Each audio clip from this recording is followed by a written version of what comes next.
Hello guys! Tara, manguha tayo ng mangga. Ayan. Nagkuha kami ng mangga dito sa aming kapitbahay. Hindi naman nila nakita kaya okay lang siya. Pero yun na nga po, nagpapaalam kami, hindi naman kami naririnig. Pero ayan, mabait naman po yung aming kapitbahay kaya okay lang po yan. Saka ang daming nahuhulog na mangga, sayang naman. So, pitasin na lang natin. Ayan, piliin lang natin yung mga medyo hubal-hubal or medyo pahinog na pero crunchy pa din at malutong yung ating Indian mango. So nakikita nyo ba yan guys? Napakadaming bunga niyan.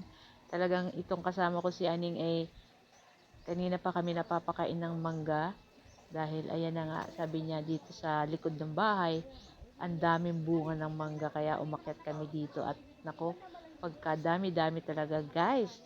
Kaya hindi mi na alam kung alin ang kukunin namin dito at hindi rin namin alam kung alin na yung medyo hinog-hinog na dito. Syempre masarap po sa mangga is yung medyo matamis-tamis na malutong, medyo hinog na. Pero pangit naman po yung masyadong hinog na. Talagang yung tamang-tama lamang po. So yun na nga at ang dami ring nahuhulog guys. So sayang naman kaya ayan na nga at pinipitas namin dyan yung mga mangga na medyo pwede nang kainin. Ayan. So, ayan na nga. At yung kasama ko may baon pa na plastic. Siyempre, para hindi mahirap pagbaba. So, ayan na nga guys. So, ayan na nga. Siguro nakakuha po kayo mahigit na 20 piraso na mangga. So, meron pa po kaming babalik. Ayan, ayan. So, talagang gusto na namin kumain itong manggas. Meron kaming ready ng bagoong na may asin at konting sugar. Ayan, perfect yan. Pwede din po sa may toyo na may asukal, lagyan yung konting sili. Ayan, pwede nyo na yan sausawan itong ating Indian mango. Lalo na kung medyo maasim-asim pa. Tamang-tama yung mga gano'n nating sausawan. At ayan na nga, umakyat pa yung aking kasama. At medyo hindi namin abot yung nasa taas. Kaya ayan.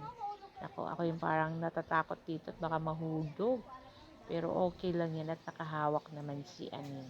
So, ayan, shout out sa iyo, Aning. Thank you so much sa pagkuha ng mangga at sa tawag yan, pagturo sa akin dito. Kaya ngayon alam ko na kung saan ulit kami kukuha ng mangga. Yan.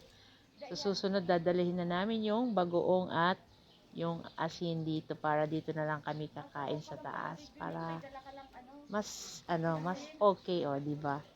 So na nga guys, ito lang po ang aming video today at sana po ay nag-enjoy kayo. Huwag niyo po sanang kalimutan mag-like, comment at mag-share po ng ating video. So guys, ito na yung aking nakuhang mangga. Super yummy! So guys, thank you for watching and see you next video again.